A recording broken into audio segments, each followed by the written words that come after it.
अस्सलाम वालेकुम स्टूडेंट्स। आज हमने data communication and computer networks में ट्रांसमिशन मीडिया के बारे में पढ़ना है कि भाई डेटा ट्रैवल किस तरह से करता है।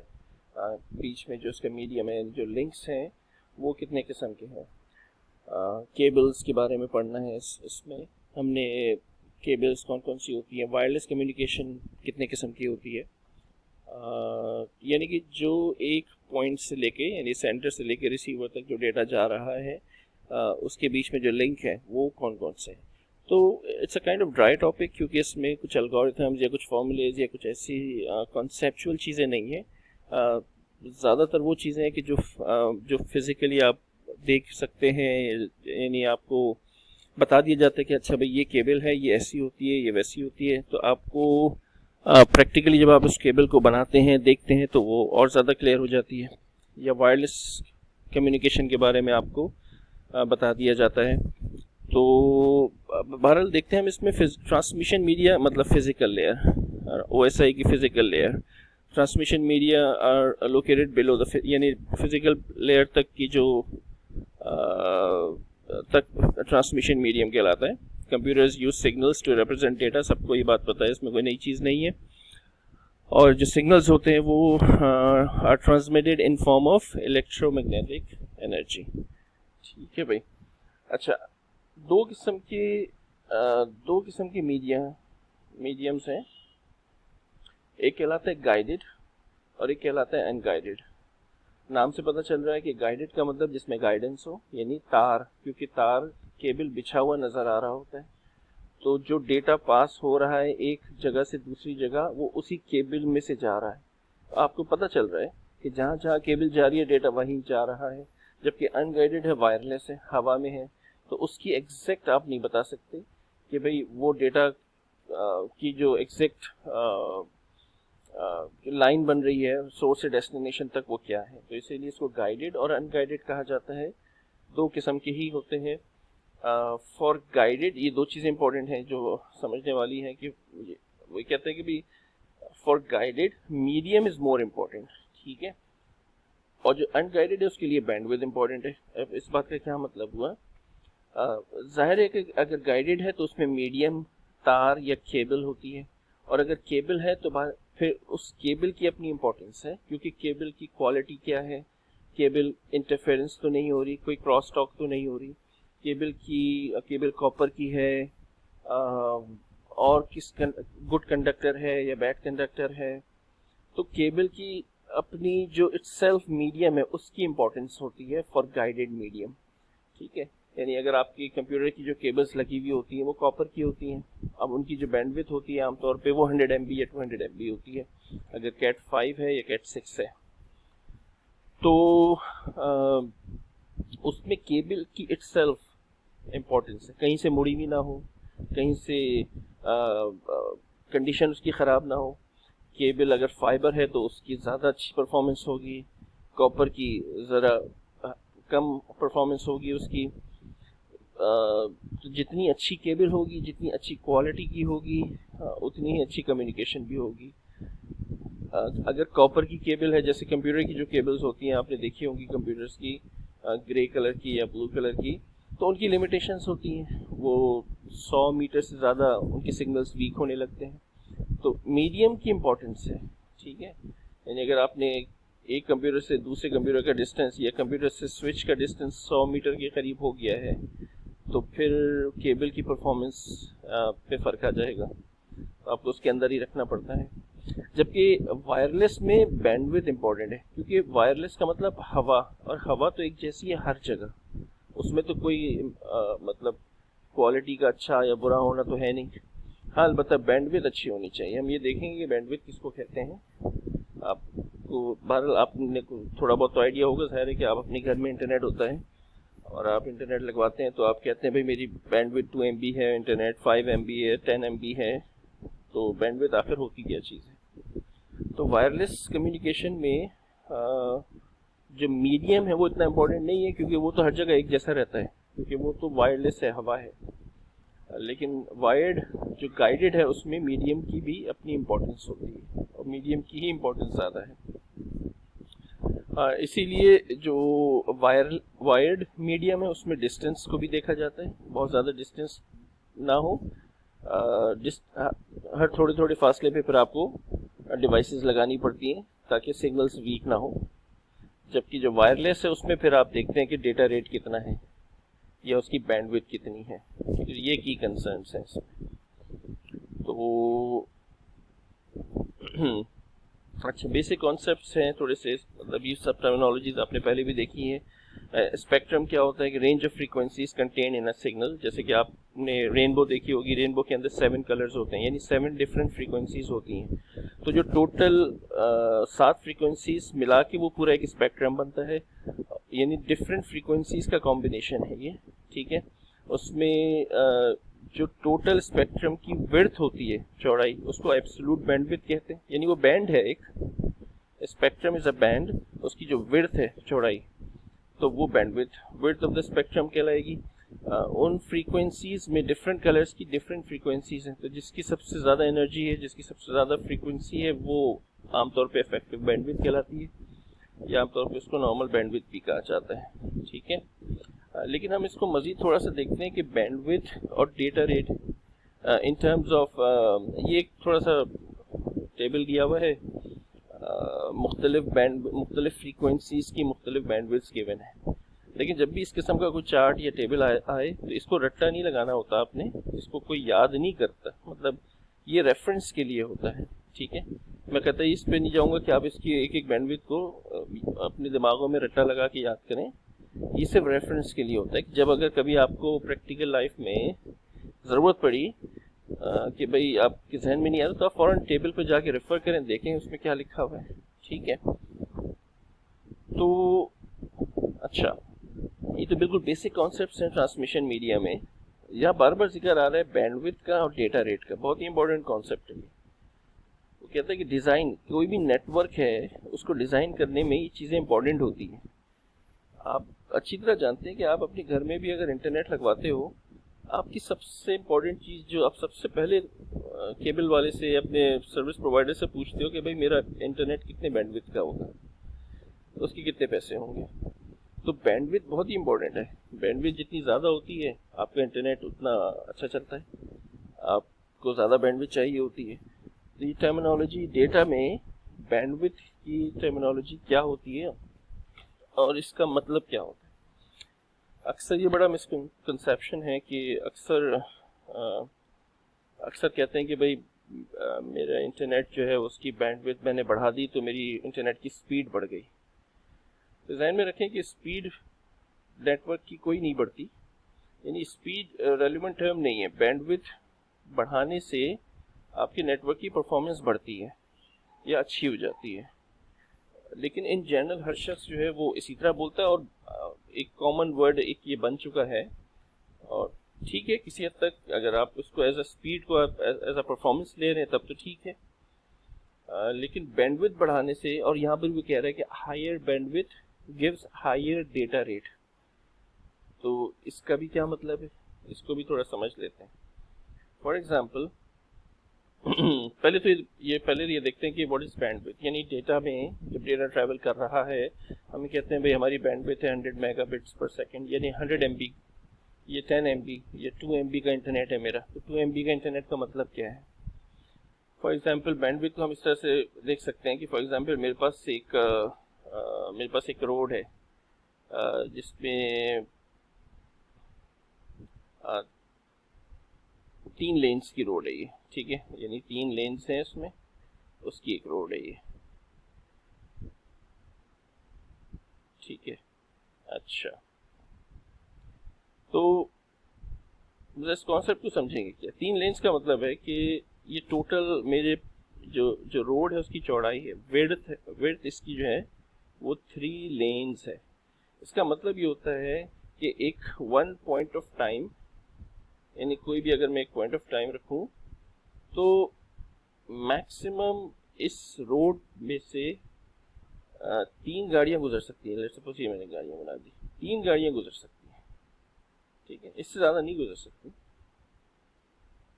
अगर 3 लेन्स की रोड है तो एक पॉइंट ऑफ टाइम पे, चाहे वो कोई भी हो, मैक्सिमम 3 गाड़ियां गुजर सकती हैं, ठीक है, यानी एक मौजूद माशरे में कि जहाँ लेन्स के कॉन्सेप्ट होते हैं और इलेक्ट्रोमैग्नेटिक सिग्नल्स जो होते हैं वो बहरहाल एक वक्त में एक ही जाएगा, अगर 3 है तो 3 ही जाएंगे। अब अगर 3 लेन्स की रोड है और 3 गाड़ियां एक वक्त में मैक्सिमम गुजर सकती हैं, तो 3, अगर मैं एक गाड़ी को कहूँ कि ये एक बिट है फॉर एग्जांपल, ठीक है, यानी अगर मैं इसके कहूँ कि ये जो चीज़ है ये एक बिट है, तो बिट का मतलब होगा कि फिर इसकी बैंडविड्थ हो जाएगी, ये 1 बिट है, ये 3 बिट्स पर सेकेंड। एग्जाम्पल दे रहा हूँ बस मैं समझाने के लिए। इसका मतलब है कि इस रोड की जो चौड़ाई है वो है 3 बिट्स पर सेकेंड, एक सेकेंड में एक पॉइंट ऑफ टाइम, और पॉइंट ऑफ टाइम मैंने ले लिया है 1 सेकेंड, ठीक है। तो 3 गाड़ियां मैक्सिमम गुजर सकती हैं। जो मैक्सिमम कैपेसिटी होती है किसी भी चैनल की वो कहलाती है बैंडविड्थ, ठीक है, मैक्सिमम चैनल की कैपेसिटी। अगर मैं ये कहता कि ये गाड़ियां जो है, तीनों गाड़ियां 100 किलोमीटर पर आवर से आ रही हैं, तीनों 100 किलोमीटर पर आवर की स्पीड से आ रही हैं, वो चाहे 100 किलोमीटर पर आवर से आए या 200 किलोमीटर पर आवर से आए, लेकिन एक पॉइंट ऑफ टाइम में वो 3 ही हैं जो पास कर सकती हैं एक वक्त में, 6 नहीं कर सकती, क्योंकि एक लेन में एक गाड़ी जाएगी। तो अब उनकी स्पीड चाहे कोई भी हो, लेकिन चूंकि आपने उनकी चैनल की जो कैपेसिटी है वो मैक्सिमम रखी 3 है, तो उस रोड पे 3 एक वक्त में 3 ही जाएंगी, ठीक है। अगर मैं ये करूं कि इस चैनल की, इस रोड की कैपेसिटी को थोड़ा बढ़ा दूं, मैंने क्या किया कि लेन्स इसमें ऐड कर दी, रोड चौड़ी कर दी थोड़ी सी ना, तरक्याती काम हुआ, तो एक लेन और ऐड कर दी मैंने। तो इसका मतलब ये होगा कि अब एक वक्त में 4 गाड़ियां जा सकती हैं, ठीक है, यानी बैंडविड्थ बढ़ा दी, और बल्कि डबल ही कर दो और ज़्यादा बढ़े, दो लेन्स बढ़ा दी मैंने, क्योंकि ट्रैफिक काफ़ी होने लगा था। तो इसका मतलब हुआ कि अब एक वक्त में 1 2 3 5 गाड़ियां जाएंगी, तो बैंडविड्थ टोटल अब मेरी हो गई 5 बिट्स पर सेकेंड। बैंडविड्थ बढ़ाने से एक पॉइंट ऑफ टाइम में नंबर ऑफ कार्स या नंबर ऑफ बिट्स जो पास हो रही हैं वो ज़्यादा होंगी, पहले 3 हो रही थी, अब 5 होंगी। ये बिल्कुल भी बात कि अगर बैंडविड्थ बढ़ा दी तो अब पहले 3 बिट्स डाउनलोड हो रही थी एक सेकंड में, अब 5 बिट्स डाउनलोड होंगी। स्पीड पे कोई इम्पैक्ट है इसका क्या? बैंडविड्थ बढ़ाने से स्पीड तो मैंने जिक्र ही नहीं किया, स्पीड चाहे 100 हो या 200 हो, इससे कोई फर्क नहीं पड़ता, सिर्फ डेटा ज़्यादा पास होगा, ज़्यादा डाउनलोड होगा उस पॉइंट ऑफ टाइम पे, तो आपको लगेगा कि आपके नेटवर्क की स्पीड बढ़ गई, जबकि वो स्पीड नहीं, बेसिकली परफॉर्मेंस अच्छी हो रही है, क्योंकि आपने चैनल्स बढ़ा दिए उसके। जब चैनल्स बढ़ा दिए तो डेटा ज़्यादा पास होगा, जल्दी डाउनलोड हो जाएगा और कम टाइम में हो जाएगा। एक आम आदमी, ज़ाहिर है लेमैन, यही कहेगा कि मेरे नेटवर्क की स्पीड बढ़ गई, हालांकि देखें तो स्पीड तो मैंने छेड़ी भी नहीं, बिल्कुल टच भी नहीं की है। इलेक्ट्रिकल सिग्नल्स हैं, उनकी स्पीड तो वही होती है जो फिक्स है, लाइट की जो स्पीड है, तो उन पे तो कोई फर्क नहीं पड़ता, आप अपनी मर्जी से चैनल्स कम ज़्यादा करते हैं। तो बैंडविड्थ का ये कॉन्सेप्ट है। अच्छा, टोटल बैंडविड्थ इसकी बढ़ा के 5 हो गई है, तो इसलिए परफॉर्मेंस नेटवर्क की बढ़ गई, अच्छी होगी, 5 बिट्स एक सेकंड में जा रही हैं, ठीक है। तो ये चीज़ तो है बैंडविड्थ। अच्छा, लेकिन हम यहाँ पर ये कह रहे हैं कि एक चीज़ हमने कही कि higher bandwidth gives higher data rate. तो डेटा रेट क्या चीज़ होती है, ये बात जहन में रखें कि ये चीज़ें अक्सर पूछी भी जाती हैं, इंटरव्यू के क्वेश्चंस में भी पूछ ली जाती हैं, क्योंकि बज़ाहिर लगता है कि दोनों का काम एक, दोनों डेटा रेट भी बिट्स पर सेकंड में होता है और बैंडविड्थ भी बिट्स पर सेकंड में होती है। तो दोनों में फ़र्क क्या है? दोनों को डिफाइन भी एक ही तरह से किया जाता है कि एक पॉइंट ऑफ टाइम में बैंडविड्थ क्या चीज़ है कि एक पॉइंट ऑफ टाइम में कितनी बिट्स पास हो रही हैं, एक पॉइंट ऑफ टाइम यानी 1 सेकेंड या जो भी है। अच्छा, डेटा रेट भी यही है कि एक पॉइंट ऑफ टाइम में कितनी बिट्स पास होती हैं। तो फिर फर्क बैंडविड्थ और डेटा रेट में क्या है? बैंडविड्थ और डेटा रेट में सिर्फ फर्क ये है कि बैंडविड्थ मैक्सिमम कैपेसिटी होती है और डेटा के पास होने की, यानी एग्जांपल के तौर पे अगर मैं आपसे कहूँ कि एक रोड है जिसमें 5 लेन्स हैं, तो इसकी मैक्सिमम कैपेसिटी है 5 बिट्स पर सेकेंड, ठीक है, एक वक्त में 5 बिट्स जा सकती हैं, तो टोटल चौड़ाई इसकी 5 लेन्स की है। तो इसकी बैंडविड्थ हम कहेंगे कि 5 बिट्स पर सेकंड है, लेकिन ये ज़रूरी नहीं है कि हर दिन के 24 घंटे ये 5 लेन्स ऑक्यूपाई हों या यूटिलाइज हो रही हों। तो डेटा रेट जो होता है वो किसी स्पेसिफिक टाइम में होता है। यानी अगर मैं आपसे कहूँ कि शायर फैसल पे 3 लेन्स हैं, तो दिन के टाइम में तो वो फुल बैंडविड्थ उसकी जो 3 लेन्स की है वो फुल ऑक्यूपाई हो रही होती है, यानी उसका डेटा रेट भी बैंडविड्थ जितना ही होता है। बैंडविड्थ 3 बिट्स है या 3 कार्स पर सेकंड है, तो डेटा रेट भी उसका 3 कार्स पर सेकंड होगा। लेकिन वही रोड अगर रात के 3 बजे हो सकता है कि उसकी सिर्फ एक लेन में ट्रैफिक जा रहा हो, यानी गाड़ियां बस एक लेन में मुश्किल से जा रही हैं, 2 लेन्स ऑक्यूपाई हो रही हैं, तीसरी खाली पड़ी हुई है। तो एट पर्टिकुलर टाइम या उस टाइम पीरियड में बैंडविड्थ तो वही है, क्योंकि आपने कोई लेन थोड़ी कम कर दी है। बैंडविड्थ तो हम ये कहेंगे शायर फैसल की बैंडविड्थ जो है वही वो 3 कार्स पर सेकंड है, लेकिन उस पर्टिकुलर टाइम में डेटा रेट क्या है उसका 2 बिट्स पर सेकंड का, एक उस टाइम पे 2 बिट्स पर सेकंड है। तो डेटा रेट क्या होता है कि bandwidth is a full capacity और डेटा रेट कि एट पर्टिकुलर टाइम पे कितना वो चैनल यूटिलाइज हो रहा है। ठीक है, मतलब एक 3 लेन्स की एक रोड है जो कि शहर में है, तो वो आमतौर पे मुस्तकिल उसका डेटा रेट हाई होता है, डेटा रेट भी ऑलमोस्ट बैंडविड्थ के करीब होता है, फुल चौक होती है वो रोड। वही अगर 3 लेन्स की रोड मैं किसी रिमोट एरिया में, गांव में बहुत दूर कहीं बना दूं जहां मुश्किल से 1 घंटे में एक गाड़ी गुजरती है, तो हम ये कहेंगे कि बैंडविड्थ 3 MB आपने दे दी उसको, लेकिन वहाँ ट्रैफिक ही नहीं है, डेटा रेट वहाँ है ही नहीं, बिल्कुल डेटा रेट 1 बिट पर सेकंड भी नहीं है।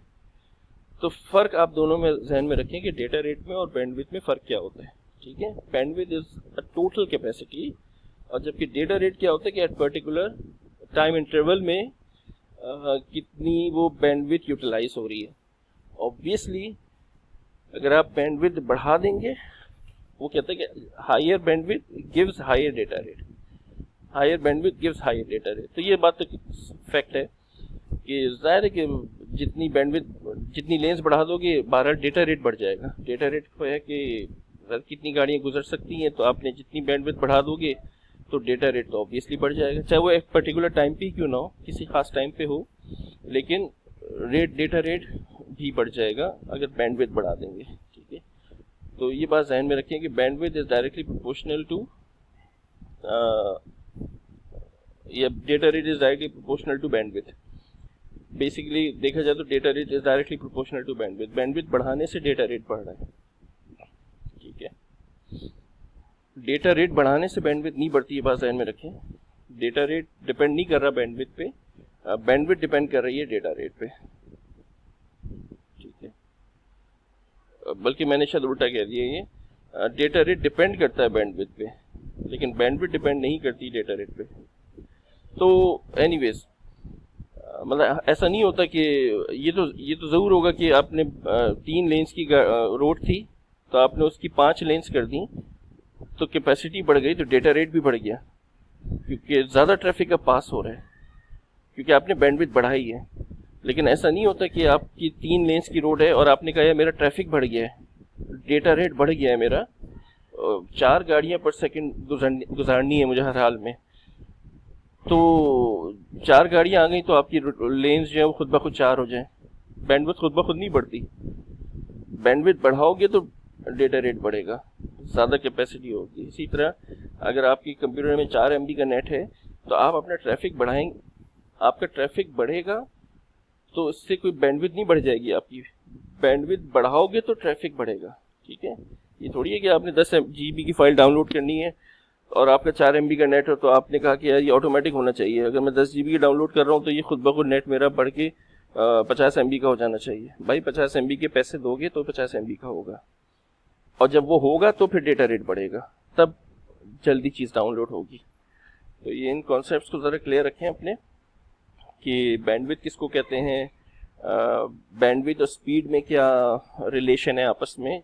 देखा जाए तो कोई भी रिलेशन नहीं है, बैंडविड्थ और परफॉर्मेंस में अलबत्ता ज़रूर रिलेशन है। ठीक है, तो डिज़ाइन फैक्टर में हम ज़रूर देखते हैं कि हमारी बैंडविड्थ कैसी है, बल्कि घर का यूज़र एक होता है आम यूज़र, उसको तो सबसे पहले बैंडविड्थ ही नज़र आती है कि भाई मेरा इंटरनेट अच्छा चलना चाहिए बस। उसके अलावा किसी भी कंपनी के नेटवर्क में ज़ाहिर है आपका बैंडविड्थ इम्पॉर्टेंट फैक्टर है किसी भी नेटवर्क को डिज़ाइन करते वक्त। एटेन्यूएशन का ख्याल रखा जाता है कि ऐसी कोई जगह ना हो जहाँ सिग्नल्स वीक हो रहे हैं। एटेन्यूएशन का मतलब वीक होना सिग्नल्स का। तो कोई आमतौर पे कोशिश की जाती है जो डेटा की केबल्स हैं उनको इलेक्ट्रिकल वायरिंग से दूर रखा जाता है, क्योंकि इनमें फिर आपस में इंटरफेरेंस होती है, क्रॉस टॉक हो सकती है, जो इलेक्ट्रोमैग्नेटिक वेव्स हैं वो असरअंदाज होती हैं, तो सिग्नल्स वीक हो जाते हैं। नंबर ऑफ रिसीवर्स का ख्याल रखा जाता है कि कोई बहुत ज़्यादा फासले पे ना हो। स्ट्रक्चर्ड केबलिंग में ख्याल रखा जाता है कि स्विच सेंट्रल लोकेशन में हो ताकि हर कंप्यूटर का डिस्टेंस उससे बराबर बराबर रहे। ये नहीं होता कि स्विच को एक कॉरिडोर के कोने पे लगा दिया और इस कॉरिडोर के करीब की जो कंप्यूटर्स हैं उनकी लेंथ, उनका डिस्टेंस तो स्विच से बहुत करीब है, 10 मीटर पे है, जबकि कॉरिडोर के जो दूसरे एंड पे कंप्यूटर्स हैं उनका डिस्टेंस 100 मीटर के करीब हो रहा है। तो अगर 100 मीटर के करीब होगा तो परफॉर्मेंस वीक होने लगी, सिग्नल्स वीक होने लगेंगे, परफॉर्मेंस ख़राब होने लगेगी। तो डिज़ाइन फैक्टर जो है उनमें उनको देखा जाता है, उनमें ये चंद चीज़ें आती हैं कि इंटरफेरेंस वगैरह नहीं होनी चाहिए किसी भी किस्म की। ठीक है भाई, तो इसके बाद फिर हमने देखना है कि अपने नेक्स्ट यूनिट में कि क्लासिफिकेशन क्या है ट्रांसमिशन मीडिया की, जो कि हम उसमें नेक्स्ट में देखेंगे। ठीक है भाई, थैंक यू वेरी मच।